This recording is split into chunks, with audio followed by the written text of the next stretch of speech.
एक ऐसी रेखा जो खिंची तो गई थी जनजातियों को बांटने के लिए, लेकिन अब बन चुकी है राजनीतिक तनाव की लकीर।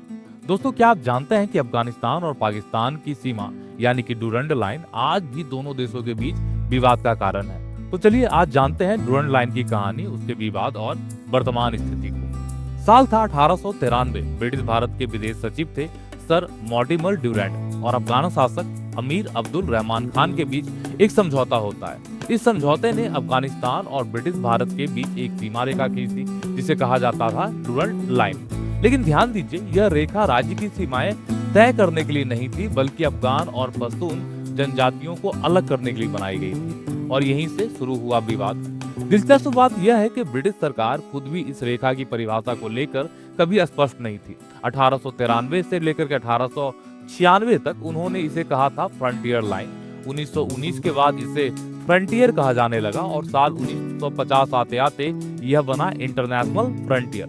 यानी कि ब्रिटिश खुद यह तय नहीं कर पाए कि यह सीमा है या बस एक प्रशासनिक रेखा।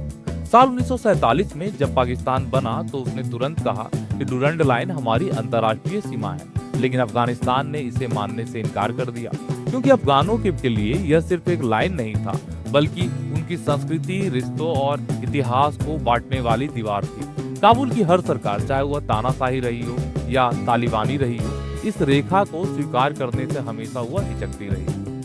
अंतर्राष्ट्रीय विश्लेषक बताते हैं कि इस विवाद का हल निकट भविष्य में असंभव है, क्योंकि दोनों देशों के बीच राजनीतिक, सांस्कृतिक और रणनीतिक हित इतने गहरे हैं कि कोई भी पीछे हटना नहीं चाहता। पाकिस्तान लगातार सीमा पर बाड़ा लगाकर स्टेटस को मजबूत कर रहा है, जबकि अफगान की जो जनता है वह आज भी इसे विदेशी लोगों के द्वारा थोपे गए जख्म के रूप में देखती है। जनजातीय राजनीति, बदलते क्षेत्रीय गठबंधन और अस्थिरता सब मिलाकर इस विवाद को और भी ज्यादा उलझा देते हैं। विश्लेषक मानते हैं कि दक्षिण एशिया की ज्यादातर सीमाएं उपनिवेशवाद के अंत के साथ बनी थी, लेकिन डूरंड लाइन की जो असलियत है वह अलग है, क्योंकि इसका मकसद राज्य नहीं बल्कि जनजातियों को बांटना था। और यही कारण है कि यह सीमा आज भी एक खुला घाव बनी हुई है, जो इतिहास, राजनीति और इंसानियत तीनों को चुनौती देती है। अगर आपको इतिहास के ऐसे गहरे मुद्दे समझना पसंद है तो चैनल को लाइक करें, शेयर करें और सब्सक्राइब करें।